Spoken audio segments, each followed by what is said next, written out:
Good afternoon. This is Dr. Eric Morrow for Cogley and Morrow on Politics. I'm glad you are joining us this week for another segment. It is me in the chair this week, and Dr. Cogley is away, and I will have an announcement. I have to wait until next week, but I will have an announcement about the direction of the show.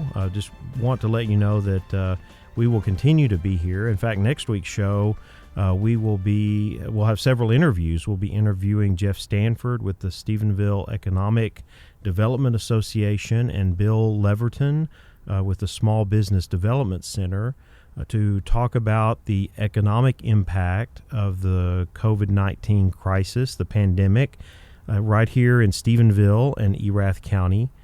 To look at what is happening. Of course, we see it day to day with businesses that are closed or operating in a limited way. And so we all know that the economic impact is there and has been there for a few weeks and will continue. But it's important for us to look at that and understand where we're going with this and what opportunities are going to come out of it. So our local economy is very critical. It's critical to providing the public services that we need that have continued to function during this crisis. And we want to thank our public servants working for the city, the county, for our school districts, in the work that they've been doing to keep public services going. I mean, that's very critical, and people just don't understand sometimes. We just take for granted that those services are always going to be there. But the economic impact of this crisis does affect the revenue, the resources that we have to provide public services, to pave our streets, to clean the water, to provide police and fire protection, to provide all the other services that are there from the city, the county, and even the state, and on a federal level. And so we will look at this more in depth and really talk about some of the implications going forward, just as we did last week in looking at public schools with our interview with Travis Stillwell from Toller ISD, the superintendent there. We want to look at where we may be going with policy decisions, resources focused on economic recovery post-pandemic, or at least going forward. As we know with this pandemic, it is something that has been developing. We continue to see that in waves across the country as it moves through more populous areas, but now even rural part of the country is being impacted as well. And we're seeing the changes that are happening and trying to understand the direction of where this is going. How long will this be with us? Is it going to have multiple waves? How is it going to kind of stress public health services or health services in a region? That's been the primary concern here with the restrictions that have been put in place. And for the most part, as we see in some parts of the country, as well as here in rural Texas, those seem to be working. It has very much slowed the progress of the virus, or at least it being spread. But that doesn't mean that we let up. I happened to see Mayor Doug Savine the other day in passing, and we've had him on this show before, and that's the concern. That's where our city leaders and others and doctors here are monitoring to look at how this is developing, but also to ensure that some of the restrictions that have been put in place are maintained, because they seem to be having a positive impact on this and certainly slowing it down so that our public services and our health services primarily are not impacted in a negative way, where we have large numbers of people needing hospitalization at any given time. So what they're looking at are people keeping social distancing rules? Are they not congregating in groups that would cause the spread of this? Are businesses following the orders that have been put out there?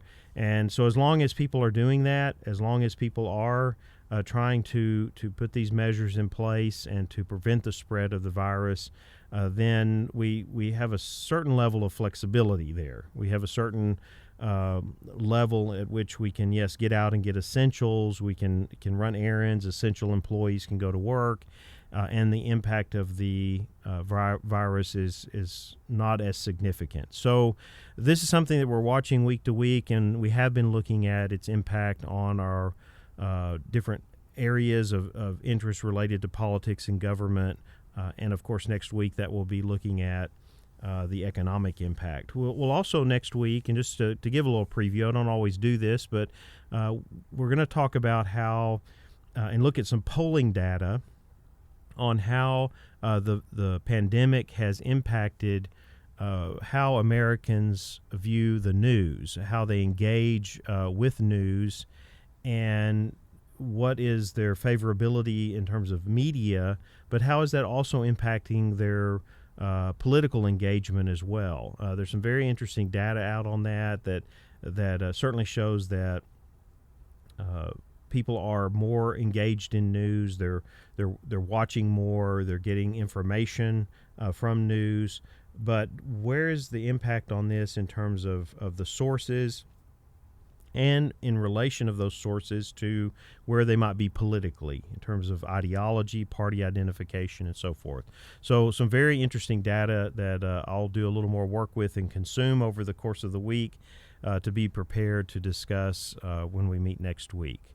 One of the things that I do want to bring out, and we're talking about the pandemic and its impact, is when we look into the world of politics, we have seen great diversity here between the federal response and the response by states. And part of that is certainly related to the virus and the numbers of people infected, the demands on health systems, the number of hospitalizations needed. This is, as you've seen, if people are watching the news, they've seen this kind of back and forth where at times it seems coordinated, at other times it doesn't. At times the federal government is saying, states, you're kind of on your own, do this or take care of that. At other times it's an act on the part of the president or others to speed up resourcing for supplies that are needed. It's been varied, but in all of this, it really affirms one of the standard rules we see in politics, in that usually most people, when polled about politics in general, looking at their representative in Congress, looking at the White House, that they're going to favor their person in Congress, but the problem is everyone else. And so usually an individual's own member of Congress will get a higher favorability rating, much higher than the rest of Congress as a whole. Now, if you've seen some of these polls in the past, Congress doesn't always rank very high in terms of favorability. But then you turn that around and you look at each individual member of Congress, and their favorability ratings are usually very high within their own constituents. That's not always the case, but it's more of a norm. What we've seen in polling in the pandemic is that governors are getting high favorability ratings.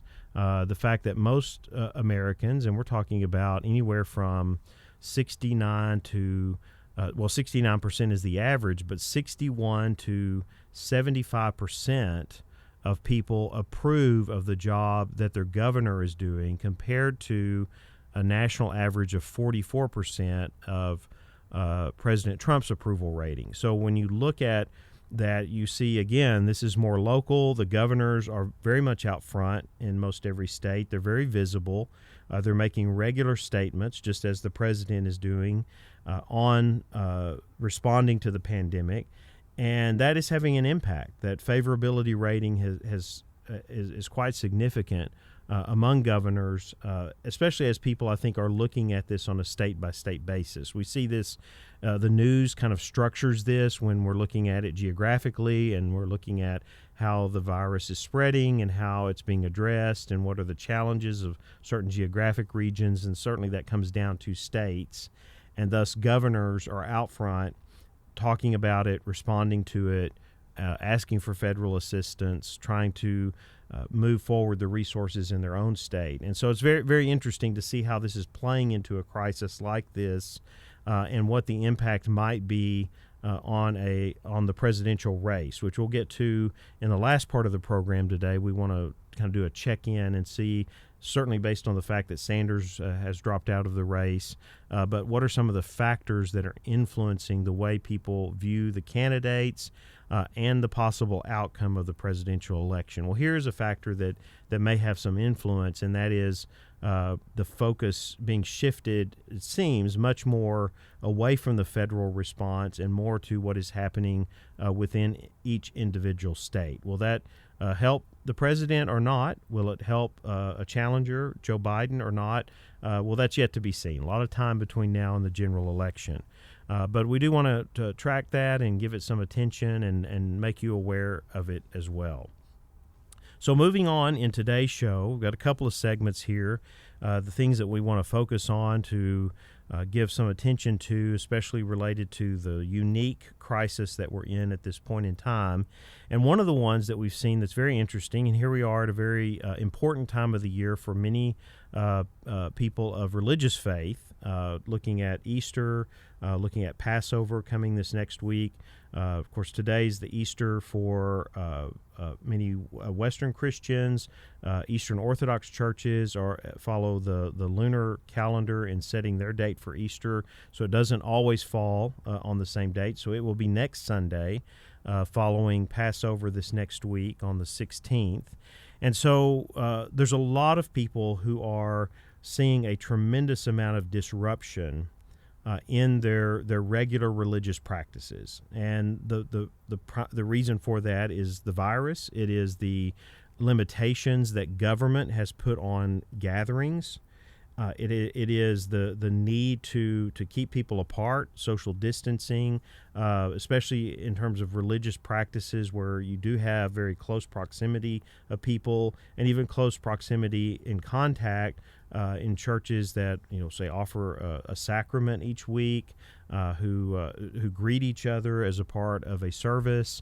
So all of this is having a tremendous impact, and here you will have millions and millions of people these next few Sundays and this next week who will be celebrating major holy events in their religious faith, but they'll be doing it in very unique and different ways. They will be doing it watching these services streamed live. They'll be doing it from their homes. They'll be doing it outside of the kind of normal experience of the community of people that gather together for these types of events. And this is quite significant. I mean, it's one of those issues that has brought politics, religion, and science all to an intersection more than any other issue in recent times, to have this broad of an impact. That there are other issues certainly that are at that intersection, but in this case here you have the religious practice of millions and millions of people, if not billions if we wanted to add around the globe, that are being impacted because of this pandemic. And you've seen varied responses of it. You've seen all the way from people expressing ideas about religious beliefs that are almost rely on a sense of magic here to say, well, if I do this and do that, you've seen there have been directives from religious leaders to say, oh, take this, drink that, go do this, and you will not catch the virus.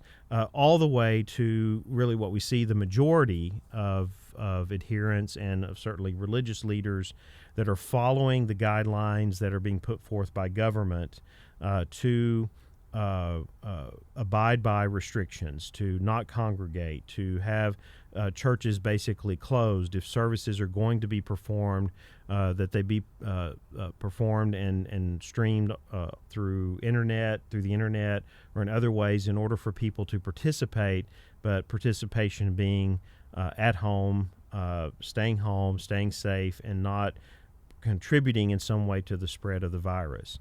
As you see with this, and I'll get into it in a moment in a little bit about economic issues, but you see with this that these kinds of things, especially when it comes to religion, can really hit a nerve in terms of our society, especially because freedom of religion is so much of a cornerstone of our democracy. I mean, here it is, something that has been there and advocated from the very beginning, even though we did have many of the colonies that had a a strong religious presence, identity, and established church. That changed over time, and what we saw with the beginnings of the nation, this strong emphasis on religious liberty that was factored into the discussions, and part of the influence was are the influences that we still see today. That there is a tremendous amount of religious diversity in this country. In fact, our country, the United States of America, is one of the most religiously diverse places anywhere in the world. Because of the numbers of people that we have here from all parts of the world who have brought with them their religious identity and religious practices. So this is an issue I like to talk about, just to kind of give you a little context. I teach a course, which I'll have this next fall, on religion and politics. And it's something, though, that it becomes very very challenging at times like this, and needs some analysis to really help us understand that kind of intersection, and to recognize the challenges. Why is this challenging for many religious communities?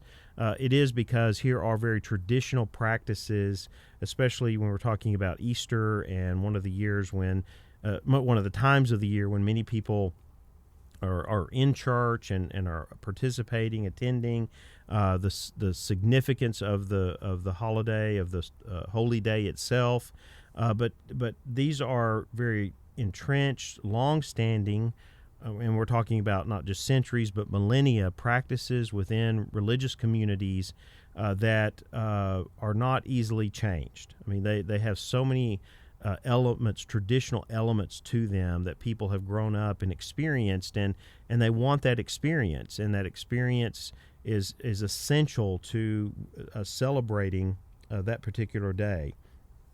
And so this becomes very challenging when you're telling people that they're not able to participate in the way they have before.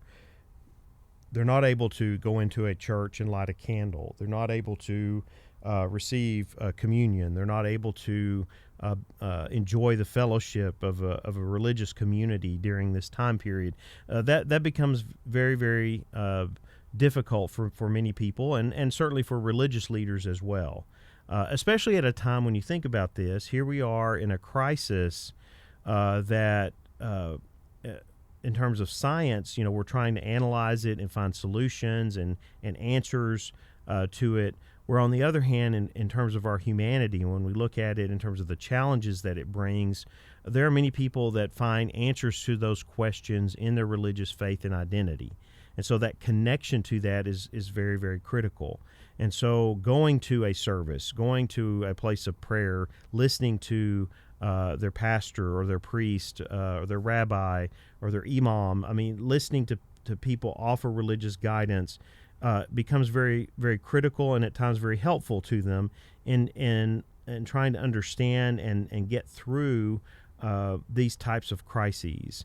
And so we have to recognize that. We have to see that again, ultimately, the majority of religious communities and leaders are abiding by the restrictions that are being put in place, finding alternative ways to communicate with their adherents, but also being motivated with this, one, finding a balance between what we know about this in terms of science and data and facts and how it does spread, and then the balance is with the emphasis on the value of life, knowing that if people congregate, if people are in proximity to each other, this is going to spread, and that spread could lead to serious health issues and possibly even death for some people.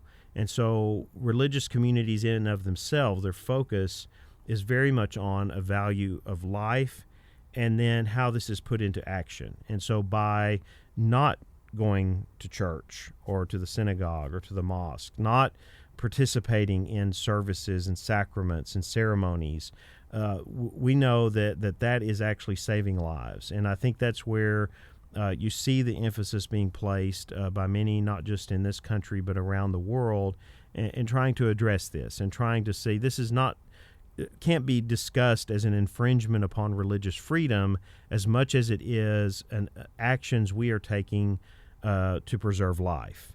And so that I think is where you see the debate, the discussion, when this becomes at that intersection of politics and religion.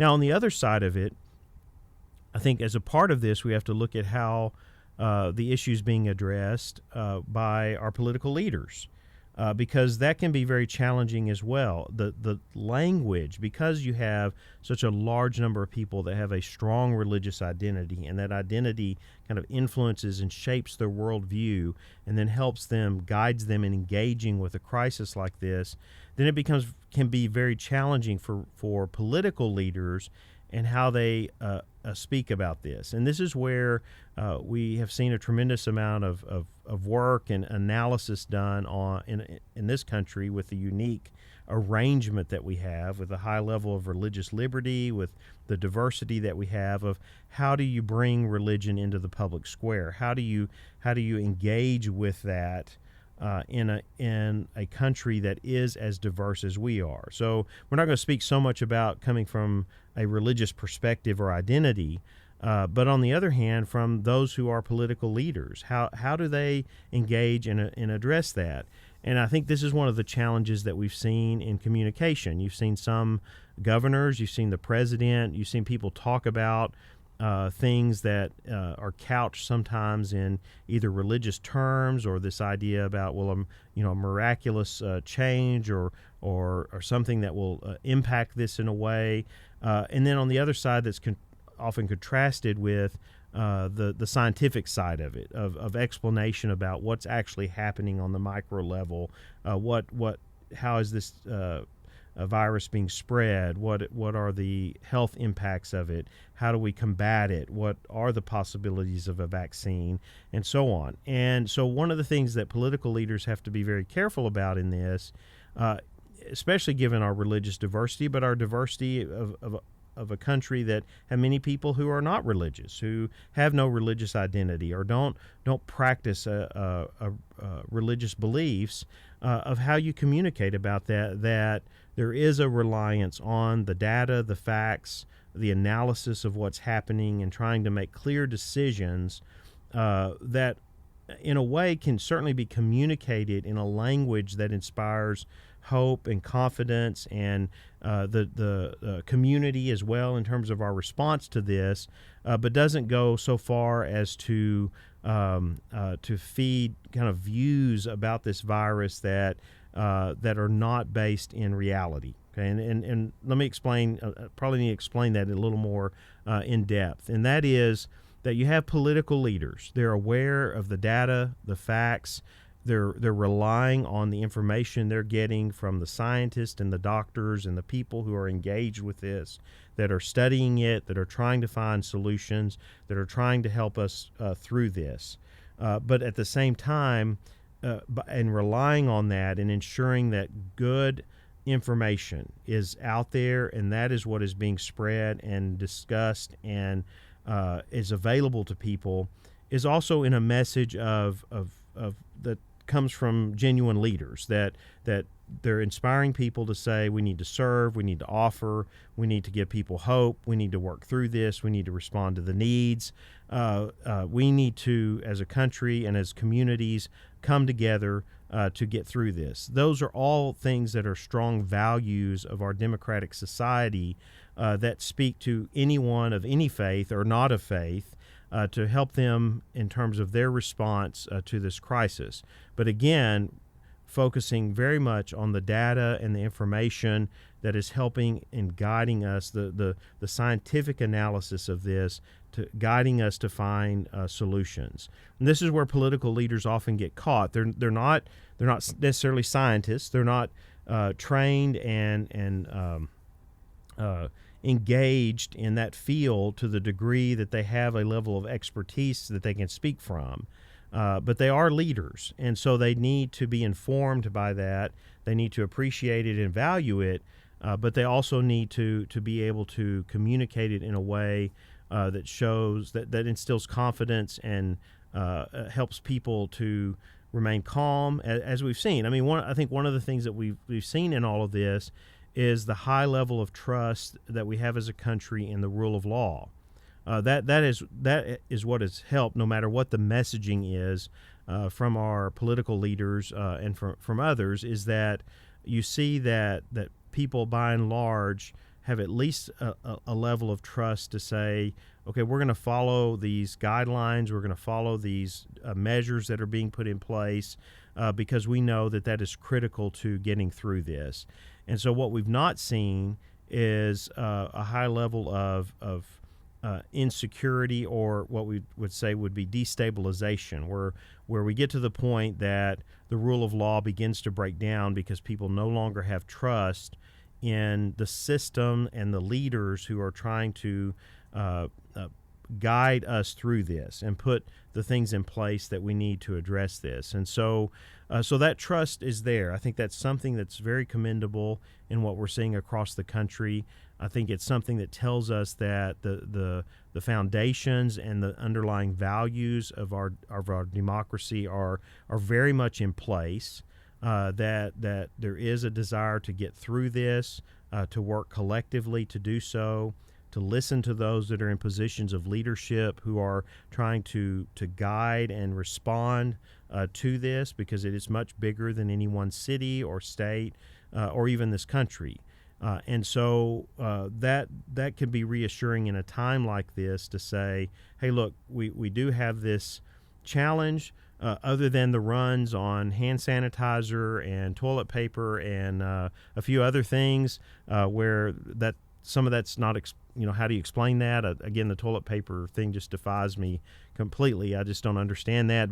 But those are minor things in comparison to orderly breakdown of society that we could see happen and could result in some places because of a pandemic like this and its impact.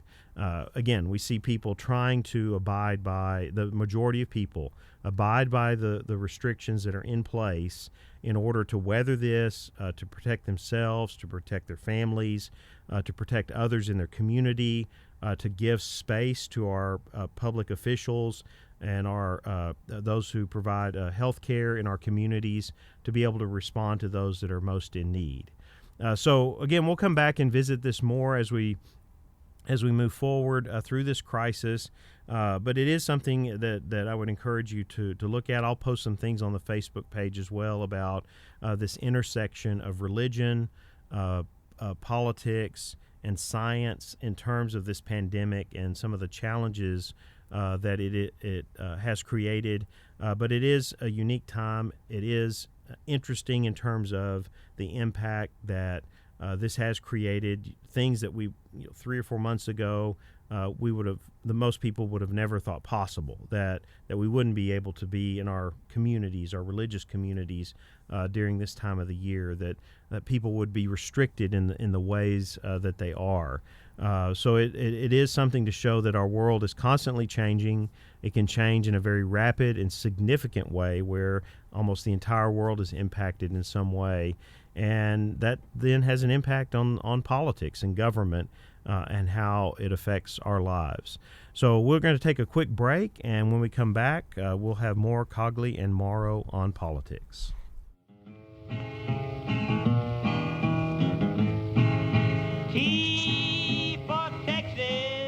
T for Texas is a Texas-based history podcast from historian Dr. T. Lindsay Baker.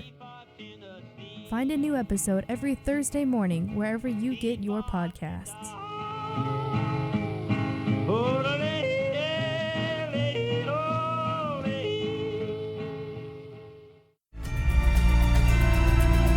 Politics can be confusing, but Cogley and Morrow have your back. Follow them on Facebook. Search Cogley and Morrow On Politics to stay up to date with the show and for all of the sources to follow right along. Cogley and Morrow is a production of the Tarleton Radio Network. Welcome back to Cogley and Morrow on Politics. We're glad you're joining us today, and we want to continue on with the show with a couple of segments here. The first one builds a little bit on what we discussed in the first half of the show, talking about values, and we look at the intersection of religion, politics, and science. But part of this, too, is also looking at another challenge that we've seen in the midst of this crisis, and that is the economic challenge. Now, I know I said at the beginning of the show that we will give that some very local attention next week with our special guests, talking about the economic impact and policy and decisions and resources that may come out of this current pandemic. But I also wanted to focus this week, and we're talking about this kind of general area of values and how those are applied in a crisis like this, to an area that in economics that is very much affected, and that is our economic freedom. It's our ability to go, buy, consume what we want. And while that freedom is still there for the most part, it has been infringed upon to a certain degree by the restrictions that have been put in place by local governments. And this especially applies to businesses and their ability to operate fully in the way that they do, retail, any place where you would have people congregate, where the social distancing measures have been put in place. That especially affects restaurants, food establishments. And so there have been calls. They're not. This isn't as widespread. I mean, I think that as we said in the first part of the show, the majority of people are abiding by these restrictions out of concern to get through this, to get it past us, and to protect lives and to not overstress our healthcare systems. But then you also have those at the state, national, and even in our region who have called for just opening this up, not putting these restrictions. In fact, at one point, you've heard some say these are unconstitutional, that what government is doing to put these kinds of restrictions on businesses, and even some going as so far to devalue human life in a way by saying, well, just let this thing spread. I mean, I know some of this is based on a scientific look at it in terms of how immunity is built up and how you deal with this on the long term. That's one challenge. That's one kind of foundation from which someone could look at. Another might be ideological in saying, well, this is unconstitutional what government is doing to restrict us and restrict businesses. That is the ideological perspective that says, well, we've got to hold to this certain level and expression and way of freedom that we have ingrained within our society, because if we don't, that becomes very, very dangerous. Yes, we've seen evidence of that in other countries and other places around the world. We've seen the challenges of developing the level of economic freedom that we have today within our own country. But the really the significant challenge here is where and understanding where we land on this. It's one thing to uphold a certain value of economic freedom and know how critical that is to a democratic society that has a capitalist economic system, that in integrating those and how much freedom of movement, freedom of being able to use as much of our own resources as we can to purchase what we want, to go where we want, to do what we want, on businesses to offer services and offer goods and have a certain level of freedom in doing that without restrictions that can be very debilitating, certainly in this sense where you've got a lot of businesses that are losing a significant amount of revenue during this time period and many that will be struggling after this. And so one of the things I wanted to do is go back to a conversation that we had on the show several months ago in talking about what are those values that really come to the forefront during a time of crisis like this. So when we look back on the history of our country, we look back post 9/11, we look back to economic challenges during the Great Recession, to the Great Depression. We look back at major world conflict in World War I and II. We look back at these periods like this in times of tremendous crisis, and then also we look at really the ebb and flow of how we conduct ourselves and we govern ourselves, and it's certain values that come to the forefront that really should have a first place, the first position above just kind of this ideological view of open economic freedom at all costs. Knowing that, okay, yes, if we do this and no restrictions, there are going to be more people who have this virus. There are going to be more people who need hospitalization. that we won't be able to provide the resources for. There will be medical professionals that will have to make those decisions between who gets treated and who doesn't, who lives and who may die. That, if you think about it, and we'll talk about some of these values, that's really not who we are as a people and as a country and as a society. And so I just wanted to go back through these just very quickly here in this segment, just to put these in front of you, and then I'll post them on Facebook as well, because these are the areas I think that when we go through a crisis like this, and this is, we're challenging our students here to do this, to think about their place in all of this, to think about how does this relate to their college education and the careers or vocations that they're preparing for? How do are they engaged in their communities and with their families, and how will they contribute to the decisions that have to be made after this? Where we go with government with policy, where we go with public services, where we go in preparing for the next pandemic or the next crisis like this that may come our way. These are the things that we really need to be reflecting on. Not do I have the greatest level of economic freedom and is that maintained at all cost? It is how do we strengthen and maintain our a thriving democracy by which those values that are first and foremost are upheld, and yes, again, protect our freedom from the power of government when and where necessary, but really reflect who we are and who we should be in a society that is working for the common good of as many people as possible. And as I read through this list, you're going to see that many of these values are in direct conflict with the promotion of any kind of value that would diminish human life, that would focus on economic either gain or even freedom itself over against the cost that it would be to a community, to families, and to our nation to not use government in this way, to not have the kinds of restrictions that we have in place right now at the advice of those in the medical and scientific communities who are trying to help navigate through such a crisis.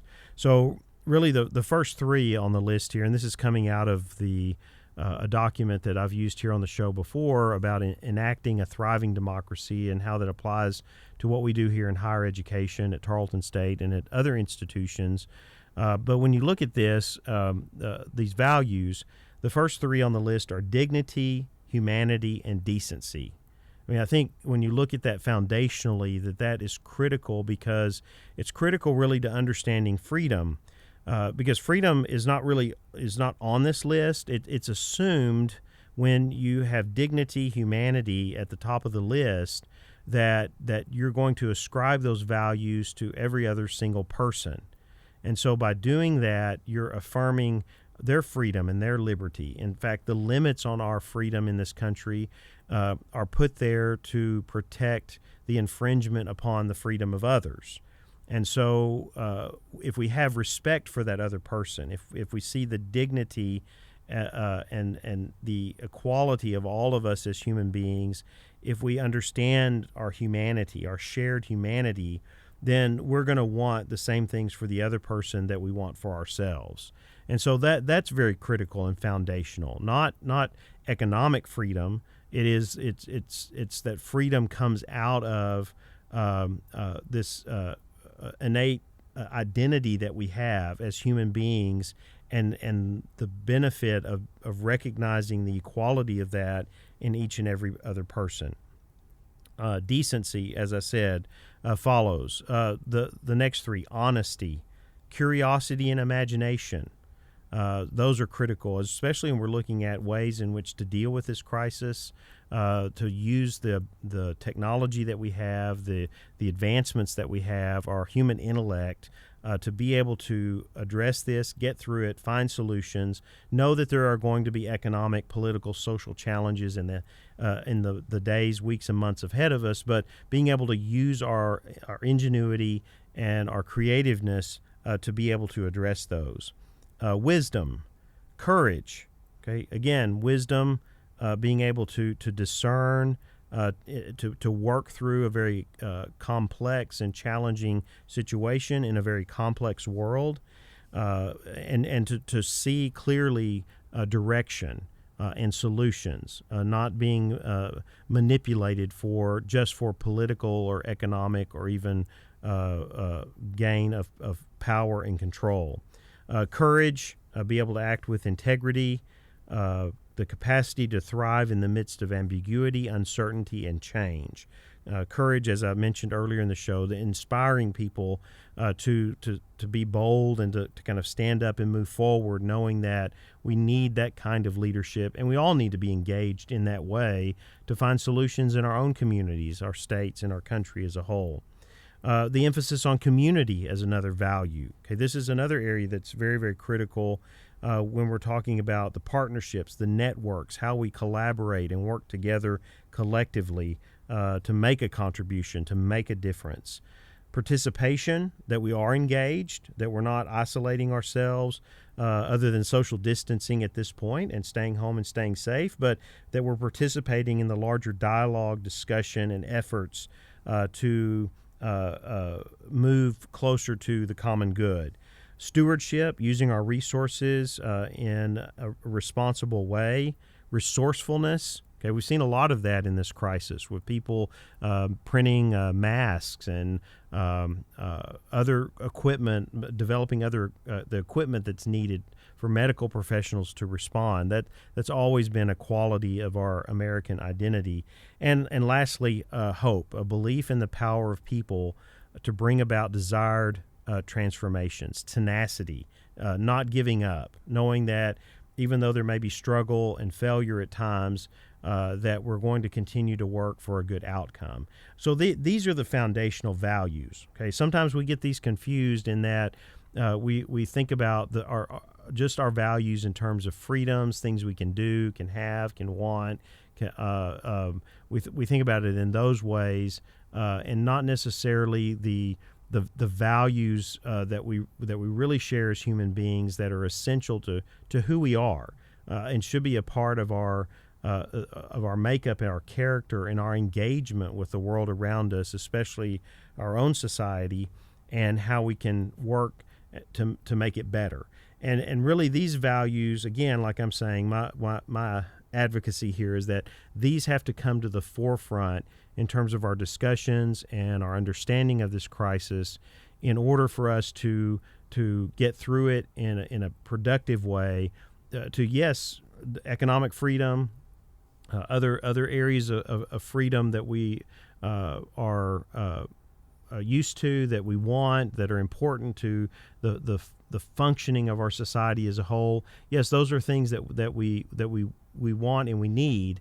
But at times like this, sometimes those freedoms have to be limited in some way in order to protect life, but also to sustain the values that are even more important and that are at our foundation and help us to not just address this crisis, but other crises to come. So turning now to the last segment of the show, I wanted to get back to regular politics. I know this has been a little bit more of a my thoughts on certain elements of this and trying to kind of encourage and deeper thinking and reflection about all of this. This is a time to do it. I'm speaking as someone who worked in New York City during 9/11 and having been a part of the aftermath, seeing the destruction, seeing the loss of life, but also seeing these values that I just discussed very much at work in rebuilding and keeping and sustaining people through a tremendous crisis, but also seeing the change that happened after that, the tremendous change. Our society changed, our world changed, and we still are wrestling with some of the elements of that. I mean, here we are almost 20 years later. This September will be 19 years since 9/11, and there are still issues that we are wrestling with and addressing that are related to the events of that day. And so this crisis that we're in now is going to be very similar. There are going to be issues going forward for years, if not decades, that will change our lives, that will change our world. as some of that's already happening, that we'll continue to address. And so that's why it's so critical to think and reflect on these things. But in this last segment, I wanted to get back to the presidential race, because we have had some developments in the past week. While this is at a sub-level in the news cycle to some degree because of all the focus on the pandemic and its challenges, we still do have a presidential election coming up in November. And we had a change this past week that seals the nomination for the most part. There are always what-ifs out there, but it seems now that Joe Biden is the lone candidate with the dropout of Bernie Sanders. And there's a couple of interesting questions around this. Not so much about discussing whether he'll win or not. We still got a lot of time before that. But discussing some of the auxiliary issues that will now impact the primaries that have been suspended or postponed, and the convention, and really the eventual nominee of a candidate. We talked about the vice presidential options a couple of weeks ago, as all the speculation as Joe Biden announced that he would be choosing a woman to run as his vice presidential nominee. So that continues. But the other would be to look at where all of this is now with Sanders dropping out. And what we've seen in the last week since that was announced is that Biden does have a jump in the polls, not very significant. Sanders has dropped a little bit as well. But this is an area that we'll be watching to see how the party brings people together leading up to the convention. Really, the forecasted outcome now is that Biden will have over 2,000, approximately 2,300, almost 2,400 delegates going into the convention, which is more than enough to win the nomination, to 1,400 for Sanders. So it seems like in all possibility here, but there are some rules in place, and this is what's very interesting in this primary process, especially in this unique period where we're experiencing things that we've not seen for many decades or never at all.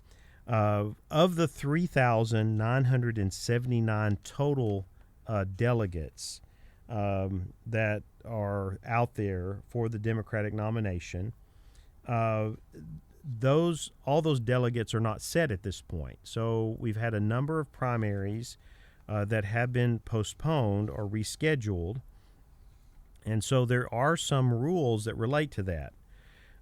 So the delegate total could change between now and the convention.